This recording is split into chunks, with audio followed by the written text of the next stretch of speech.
Hi, welcome back to our home kitchen. If you're ever confused or overwhelmed with all the kitchen tools and equipment available in stores today, We're going to cut through the today we're going to let you in on all of the kitchen essentials that we think no cook can live without.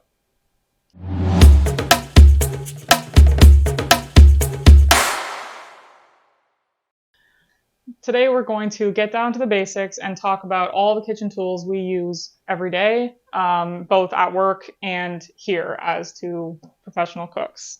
At the end of the video, you should have a concrete list of all of the tools and equipment that you need to be successful in your own home kitchen. We'll go over what everything is used for, what we use them for anyways, where to get them, about how much they cost, though that'll depend where you get them from, and some key qualities to look for in each piece that you were talking about. probably the most important piece of equipment that you would choose is a good knife. It's something you'll use every day without fail. There's a couple that we reach for most commonly. The most common would be like a Santoku style, like chef's knife. Another style is just like your basic, like German style chef's knife. Personally, I prefer this type. There's something that they're pretty widely available. A good place to go to choose one is like a kitchen supply store or restaurant supply store. The reason why is you'd get the opportunity to hold it, see how it feels in your hand. They can be quite expensive. It's not necessarily necessary to spend hundreds of dollars, but it's probably one of the most expensive pieces of equipment that we're going to touch on today. You'd probably be looking at $100 to $200 for a decent quality knife. Yeah, the most important difference between these two is the handle. You can see that there's a huge difference here. For some people, this global knife, this handle is very uncomfortable for them, so I wouldn't recommend buying this without trying it. Whereas this sort of normal riveted handle is what you'd most commonly find, and you're probably safer with that one. And then the Santoku shape you can see is quite different. We have both gotten very used to the Santoku blade. I think I like the point further down like this, but that's just personal preference. You can figure out whatever works best for you. Oh, and the what are these? Granton edge here helps things to not stick to the knife.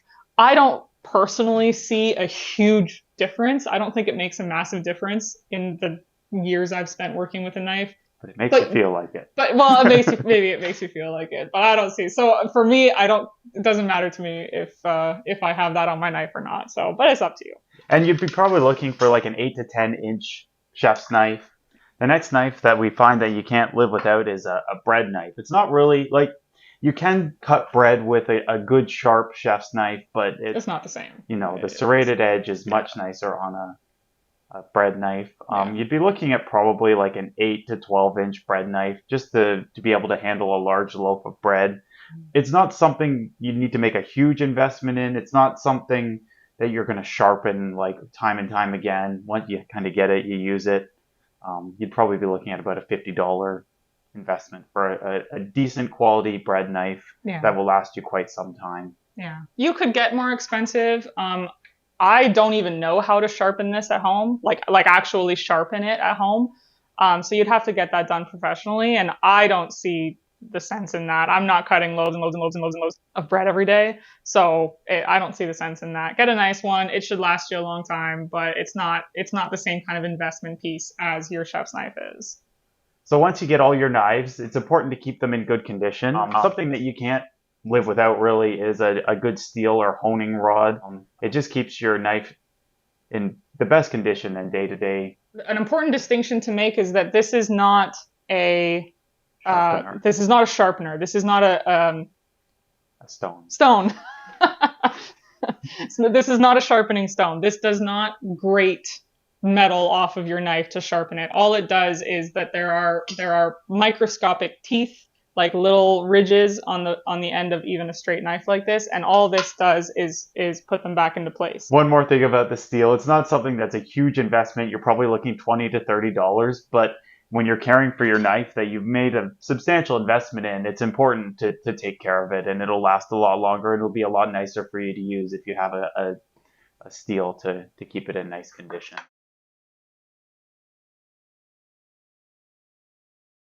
Moving on to other pieces of equipment, the next piece of equipment that we use all the time would be just a good pair of kitchen scissors.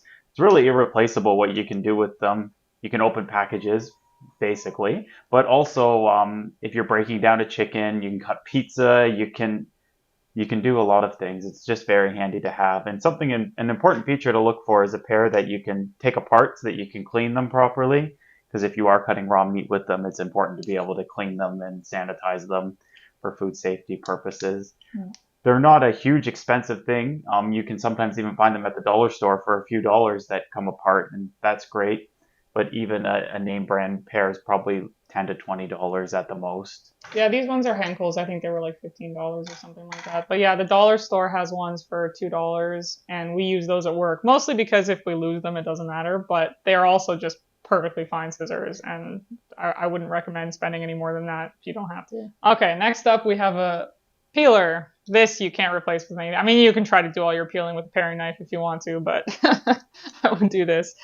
Same as the scissors, I wouldn't spend any more than you have to on this one. This is just a cheap plastic thing, but like the peeler will eventually dull down anyway, and so you're just going to replace it. I wouldn't bother spending your time sharpening that. One feature to look out for here for me is you can find the ones that are just like a straight blade that goes along with the handle. I don't like the angle that my wrist has to be at using those. I don't like that. I prefer this one where my hand can stay perfectly straight as I'm peeling things with this motion. So I would recommend this shape. You can get these you can probably get these at the dollar store that are just fine, but in restaurant supply stores, they're going to have a ton of these, and they're not going to be more than $7, $8 at the most. So the next piece of equipment that's something we use every day is a good pair of tongs. They're just something, it's an extension of your hand. If you're flipping anything, taking something out of the oven, flipping a piece of meat, it's just very important to have a good pair of tongs. They're fairly inexpensive at a restaurant supply store. Something that's kind of annoying to have on them is the little metal clip that always falls down when you're trying to use them. But yeah, just a basic pair, and they'll last you a long time. Okay. Next, I'm going to do a rapid fire of these next few because I think that their uses are pretty self-explanatory, and it's not really important where you get these or how much you spend on any of them. So let's go. A rubber spatula. I need this. Rubber spatulas save money, by the way, because you can get more product out of so yes. I would look for one that has a pointier end. This gets at the bottom of pots and pans nicer, and then a more curved end that can scoop out of bowls and stuff like that a lot easier. This is the kind that you get at a restaurant supply store, but if you find one that meets those criteria at the dollar store or a department store, anywhere, doesn't matter, but have a rubber spatula. And then a flipper. This one I don't use very much, but when it comes to flipping pancakes, for example, there's really nothing else that does that, so you need this. Exactly the same thing. You can get them at restaurant supply stores. You can get them at the dollar store, anywhere else. The one thing I would say is that it needs to be plastic. If you get a metal one of these, you can't use it on nonstick pans anymore, and we'll get to that when we talk about the pans. But you can't use it on nonstick pans. So get the plastic one. It'll do you well. A wooden spoon. Ours has seen better days, but this is the one that he had in school, right? It's been burnt. It's gone through hell. This is obviously turmeric. We must have cooked some curry or something with turmeric, so it's a bit stained. But a decent wooden spoon. Those fancy ones, I've had a couple of those. I don't see the point. Just your standard small wooden spoon. You can get a few different sizes if you want, and again, dollar store, department store, restaurant store, wherever you want to get that. Don't spend too much money. A slotted spoon. This one has like the holes slots, but you can get ones that have like the line slots. Doesn't matter. This is essentially just for fishing things out of liquids. That's all it's for. So this is the one that you get at a restaurant supply store. Just basic metal, nothing too exciting about it. Doesn't have to be expensive. Again, same as everything else. And then we'll do a potato masher next. There's a few different designs that you can get. You can get ones that are like round with holes in them, and this one works just fine for me. And really the only reason you need this is because nothing else can quite mash potatoes like this does. So you need one of those. Same as everything else, dollar store, department store, restaurant supply store, wherever you want to get that, doesn't matter. And then we have a whisk. This one I'm a little bit more picky. I've had some of those silicone ones. Don't recommend that. Just get your standard metal one. There's ones with all those fancy, like a little whisk ball thing in the middle. Like maybe they do a better job, maybe they don't, but like this is sufficient for anything you want to whisk, really. I would not get this one at the dollar store. I've seen people get the whisks at the dollar store, and like these rods here, they start falling apart. Like they seem to fall apart a lot easier. So I would get this at a restaurant supply store or a kitchen store or a department store, something like that. Pay a tiny bit more for it, but I think it will last you a little bit longer, be a bit more durable. And that's it. All right, so the next small piece of equipment that we want to talk about is a small grater or a microplane.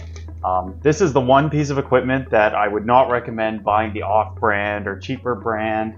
The microplane brand is 100%. They just last longer. They work better. The cheaper ones, they just don't work the same. So it's probably, I think they're around $20 or $25, but it's worth it. It'll last you some time, and you can grate Parmesan cheese, you can zest, you can grate garlic. There's just a lot of things you can do with it. It's very handy. It's something we use all the time. And we even have these at work. Like I bring my own microplane to work. Now you have your kit at work where you've got your own knives and stuff like that, but things like spatulas and whisks and whatnot are there for you. Like you don't have to bring your own, but I bring my own microplane because they're not gonna have that there. And I need it. I need it. I use it for all kinds of stuff at work. So yeah, huge, microplane brand. Huge. Microplane brand. Yeah, it has to be the name brand. I've tried some of those off-brand ones, and they're just not good. Just don't work. No. The next thing is like a box grater. It's important. It's used like we'll use it for grating cheese. You can grate carrots. We have like a 4-sided one. There's bigger or smaller holes on it. The main one you use is just the normal one, but it's something, it's just not really a tool that you can do the task with a knife and not take forever. So just a box grater. They're not that expensive, probably, I don't know, $10, $20 at the most. And it's something that I would recommend having. Mm-hmm. I would definitely say like I think that there's ones that have like 5 or 6 sides too. That's fine. But at least the 4 sides. You can get the individual ones with just like the one size, but I mean this is going to be the same price probably, and then you get all the different ones. Okay, next we're going to talk about measuring cups and measuring spoons. So I have a couple of things to say about these. So we'll start with measuring cups actually. Measuring cups, you can get these at the dollar store. And they don't have to be expensive, but I have found that when you get the ones at the dollar store, the handles tend to peel off. Now I'm saying that as I've got one that the handle came off. It happens, but the dollar store ones seem particularly cheap. I would look for metal over plastic, though plastic is fine. And you'll get ones anywhere from 1/4 cup to 1 cup. You'll just get a set. It'll probably be about $10, like no more than that, if you're not getting it at the dollar store, obviously. And on the topic of measuring cups, there's also glass measuring cups used for liquids, whereas the scoopy ones would be used for dry ingredients. Like if typically, but that you can use either. There are exceptions, but if you're melting butter or something like that and need to measure it, you can put these in the microwave and warm things up. They're just very handy to have. Different sizes. This is a 1 cup one. There's 2 cups. There's bigger ones. They go up to I think 8 cups or something like that, but probably 1 or 2 cups would be adequate for most people. Yeah, it's just something you'll use all the time. Yeah, the bigger ones are nice. The 8 cup ones are nice if you want to, because then you can measure things in there and then mix it also in there. Like if it's kind of like a one stop, then you don't have to transfer it to a bowl necessarily. So those are, but if you don't have that, that's fine too. And you can get plastic versions of those too. They'll be cheaper, but I do like these glass ones. I think that they've lasted us a long time. They're really nice. Okay, now measuring spoons. This I have something to say. So normally, at least the ones at work, when we went to work, these ones came and they were super like flat, like this, right? Where like there's not much difference between the bottom and the ridge. I hate those ones because they're not very accurate. You can't properly, what can I use here? You can't properly like level it off in a way that you know you have exactly the right amount. And when you're talking about baking something, like this is all chemistry and things like baking powder and baking soda, you need to be very accurate with those. So my recommendation for measuring spoons is get a set where there's a big gap here. There's a big difference between the bottom and the top. That would be all I would say about that. And I've seen ones at the dollar store, at kitchen stores, and they're really flat like that. And I don't like that. I stay away from this set that we have is quite nice. I don't remember where we got it. It was probably $15-ish, I'm guessing. But you can definitely find cheaper than that. It's metal. Again, metal is more sturdy, it's more rugged, it's gonna last you a little longer. I would recommend metal, but you can get plastic ones that work just fine. And this one has a 1/8 of a teaspoon. I rarely have to use a 1/8 of a teaspoon, so most sets come with 1/4 of a teaspoon all the way up to a tablespoon. But if you see one that has 1/8 of a teaspoon, it is nice. If you're cutting recipes in half or something, if you're making for only a couple people, it could be handy for that. Another piece of equipment on the topic of measuring and being accurate is a small scale, mostly used for baking. If you're not going to bake, maybe it's not something that you need. But if you are doing any baking, it's very important to be accurate. This one is just small, inexpensive. It's probably about $20. It's capable of measuring fairly large amounts, though. I think it goes up to 5 kilograms, but it measures in 1/10 of a gram. So that's quite nice. It's accurate enough to measure even small amounts, like last week in our pizza video when we were measuring our yeast at 1/2 gram. It's not very much yeast, but you can do it very accurately on here, so that's quite nice. Also, it has many different units: ounces, pounds, kilograms, grams. Even has milliliters for some reason, which is not a measurement of weight, but I guess people think it is because you could measure water on there, which would be grams anyways. But anyways, it does that. I wouldn't trust that. Don't use that. Just weight. Yeah, weight works good. And yeah, about $20. And yeah. Also in the pizza video, when I was weighing out if you watched it, when I was weighing out the dough, that's another good use for it. Portioning things, weighing things out like that, not just before you make it, but after you make it. And if you haven't seen our pizza video, give it a watch. We'll link it up in the corner here, and I think it's gonna be up here. Well, there you go. I don't know. It'll be in the other corner. It'll be in a corner. Okay, the next and I think the final piece of our tools before we get on to pots and pans and equipment is a strainer. This can be used for all kinds of different things. The obvious one would be like sifting flour or straining pasta or something like that. But all kinds of things like that. You need it. Nothing else can do that job like this one can. You don't have to spend a lot of money on it. I'd say like $20. I think you can get things like this at the dollar store, but definitely like kitchen supply stores or restaurant supply stores would have something like this. I would recommend keeping it all metal. You see some that are like plastic on the outside, maybe even plastic all the way through, I don't know. I would steer clear of that. Go for something that's metal, it'll last you longer. And then the mesh part, just look for something that is on the medium size. You can find some like really, really fine mesh. Those have some sort of niche purposes. And in some cases you may want that, but like for your multi-purpose, like all-purpose sort of situation, I would go for like a medium strainer. This will get you through most tasks that you want a strainer for. The next piece of equipment that you'll probably use every time you cook is a good set of pots and pans. This one we probably recommend at least 2 to 3 different sizes. These ones are different sizes. They start about 1 liter in the small one, and then the larger pot is up to 4 liters. They're just something you use all the time. It's important to get a good quality set. Something cheaper, they just don't last that well. This one we've had for probably almost 10 years and it's still in pretty good condition. We use it all the time. The material that they're made out of is quite important. You want it to be made of at least stainless steel with a nice thick bottom. Sometimes they even have like copper in the bottom, which conducts the heat very well. Something you'd want to stay away from is an aluminum pot. They're cheaper, yes, but they just don't conduct the heat as well. It's not as even. And if you have an induction stove, it just doesn't work. So if you have an induction stove, it's quite important to have a particular type of pot that will work there for sure. These ones are Paterno brand, I believe. Yeah, and they make pretty good pots. Often you see sets that are on sale for a pretty decent price and pretty good quality ones that you can get for not too expensive, and that's probably what we'd recommend. Yeah, a couple of other brands. Lagostina makes some good pots, and Henkel's I think also makes some decent stainless steel pots and pans. So those are some brands to look out for. Most department stores, like you said, they have sales on sets. That's probably what I would look for, as long as it has 2 or 3 different kinds of pots, and then maybe a skillet, which we're going to talk about in a second. But yes, the thickness of the bottom, this is important. Look for something that looks like it's got some weight to the bottom of it. Most aluminum pots, like he said, don't have that. But even some cheap stuff, like if you go to the dollar store and look, they have pots. Never bother with, never do that. Never get that. You're wasting your dollar. Okay.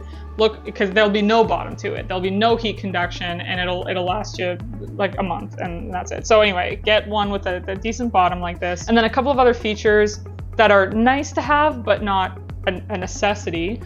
These Paderno pots happen to have it. Is on the inside. I don't know if you'll be able to see. We'll try to zoom in if we can, but they've got the measurements here. Actually, it tells you how many liters you're up to. This is super handy. Like, it's not necessary, but it's super handy to have that. You don't have to measure your liquids before you put it in. It's pretty neat. I like that. And then also the handle material. A metal handle's good. It does heat up, so maybe you need to get a towel or something when you're handling it. But it's handy just to be able to throw it in the oven if you want to heat something up and not melt the handle off of it. So yeah, a metal handle. A good set, the metal handle won't heat up. A good set. Yeah, some cheaper ones will, but like this set is a nice set, and even these ones that are really close to the base, I can get this pot very, very hot, and these handles won't be hot at all. Yeah. But yeah, you can make sure that you can put them in the oven. Some of the plastic handles, they'll be like heat resistant or whatever, but just go with then you know. Yeah, and it's more sturdy. Then you know, and then you'll never think that it'll be like not hot. And it won't break. And it won't break. Yes.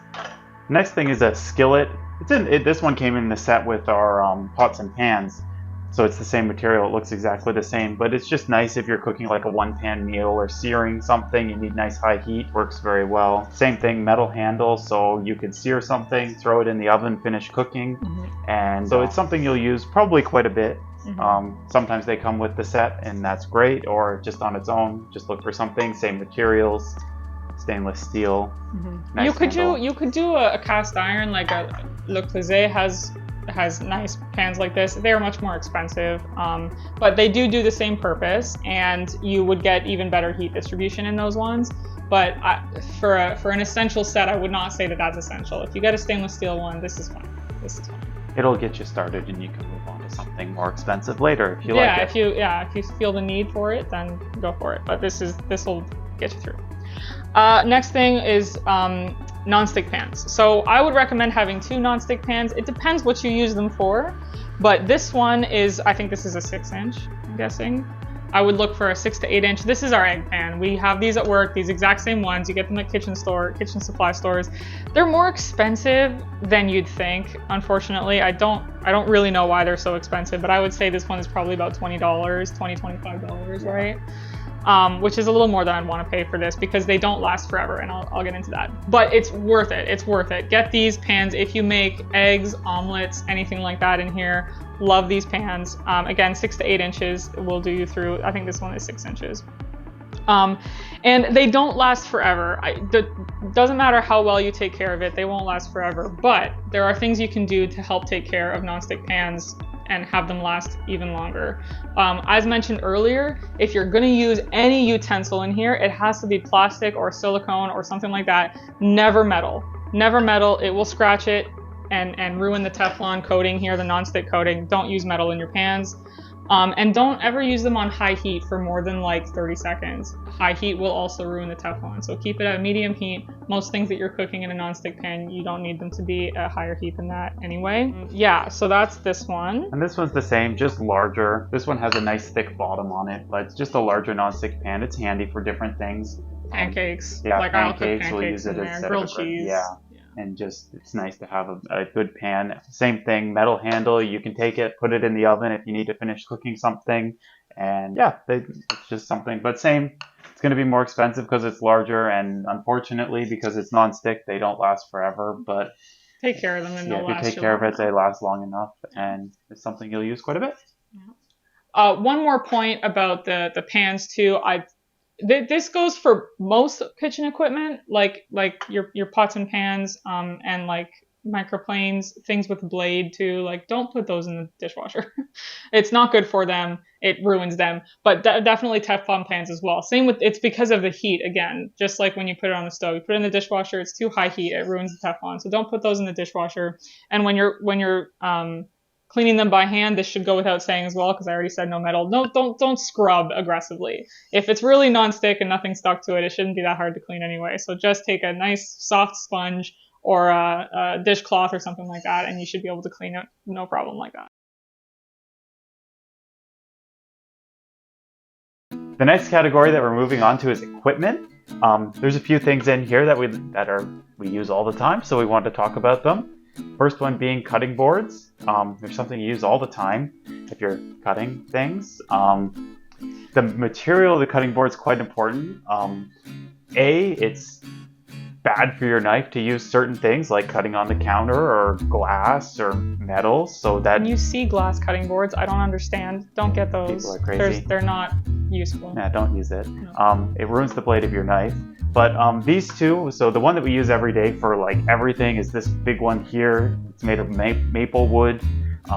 We've had it for years. Just have to make sure that you condition the wood. It keeps it in good condition and it lasts forever. The nice thing about wood is they don't harbor bacteria, so you can just clean it nicely with some salt and lemon to scrub it off and you're good to go again. The only exception of things that I wouldn't cut on it is raw meats. It's good to have a separate cutting board.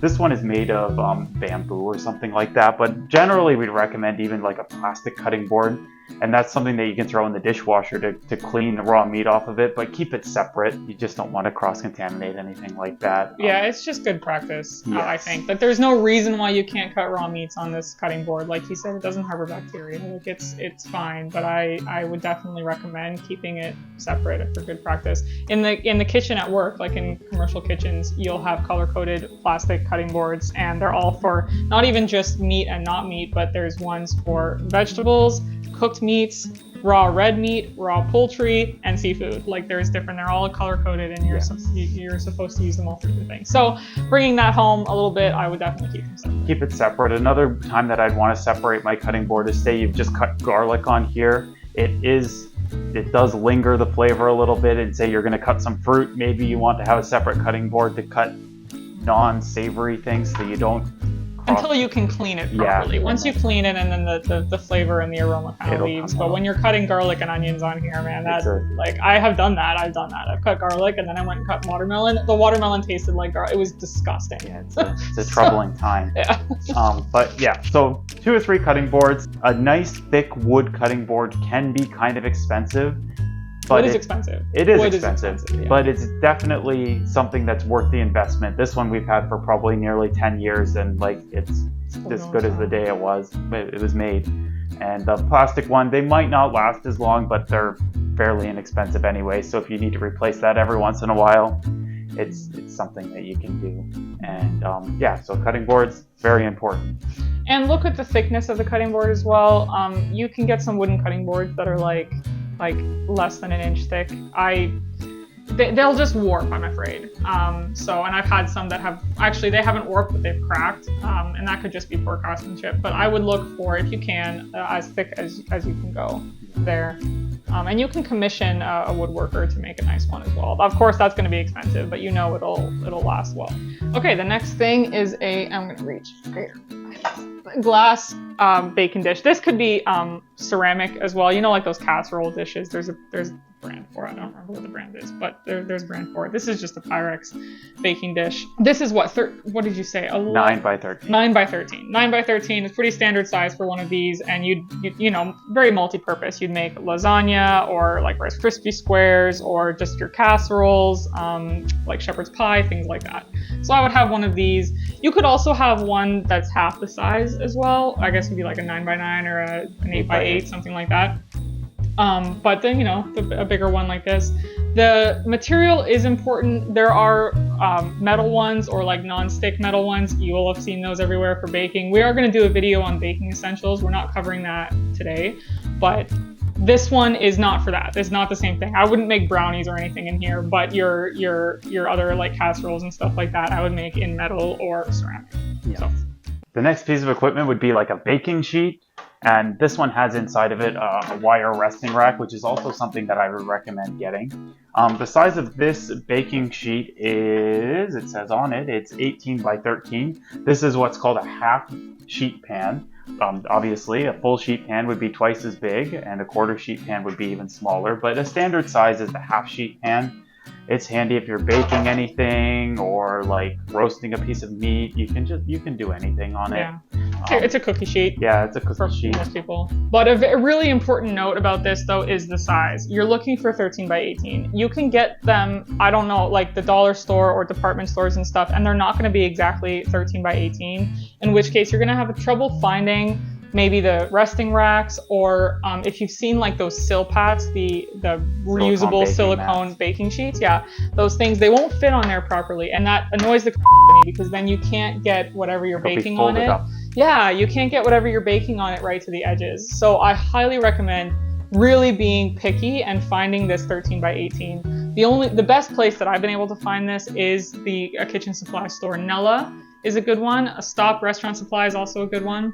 But any, like, not just kitchen supply, but restaurant supply store, and then look for 13 by 18. Yeah. This is exactly what we use in the workplace, like in a kitchen.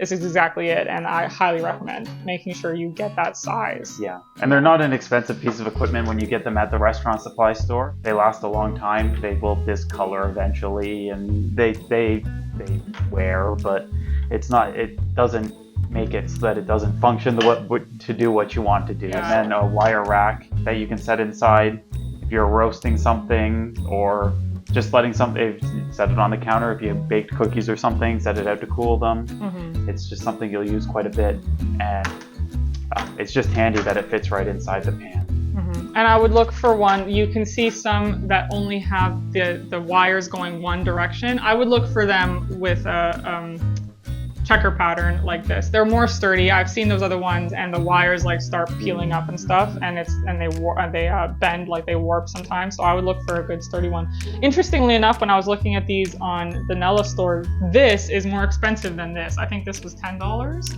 and this was $15, something like that. So that's interesting. But get it. Get it. Yeah, very important. Yes. The next thing that we use all the time is mixing bowls, stainless steel mixing bowls.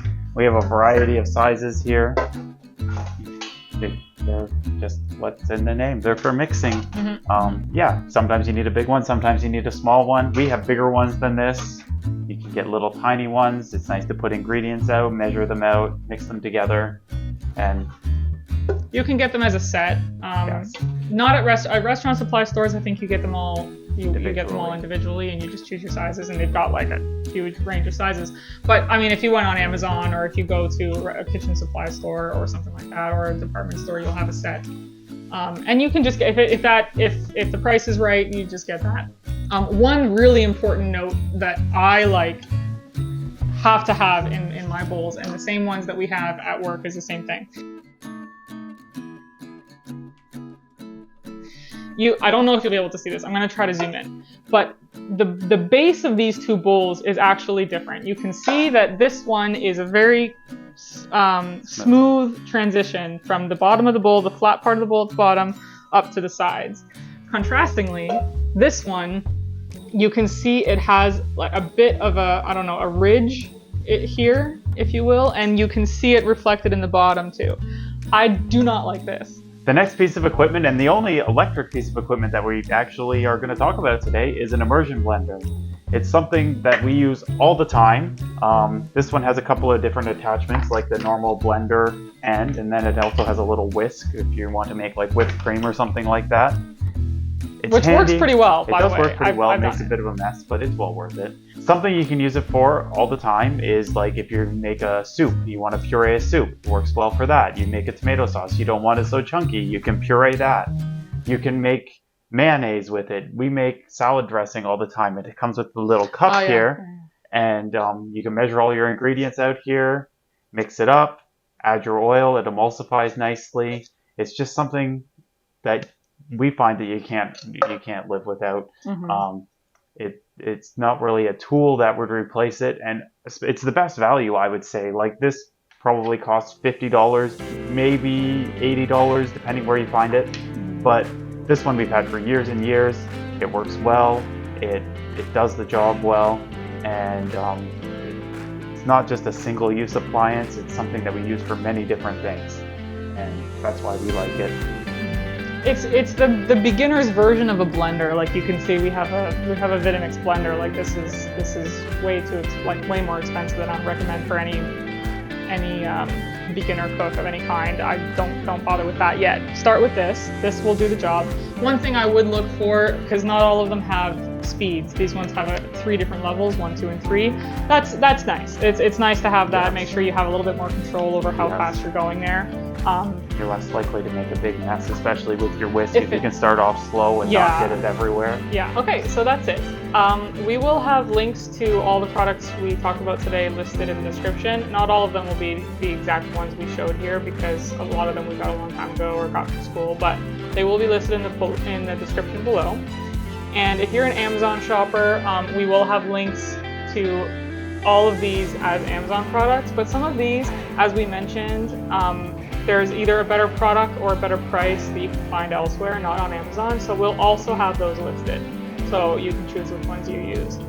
And then also as a bonus, we will make a downloadable and printable PDF checklist of all of these things with some of our key tips for what you're looking for when you're shopping for these things. So most of these things we have on the counter here, you probably have most of them or some of them. It's just kind of to fill the gaps or identify where you need to maybe get a couple things just to fill in some gaps and equip your kitchen for success.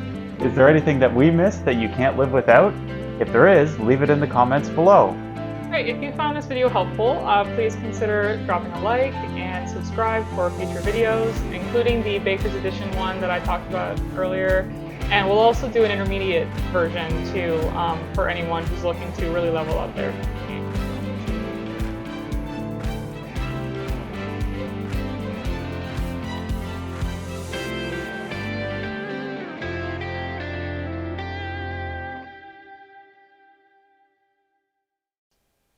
That's better. Nice.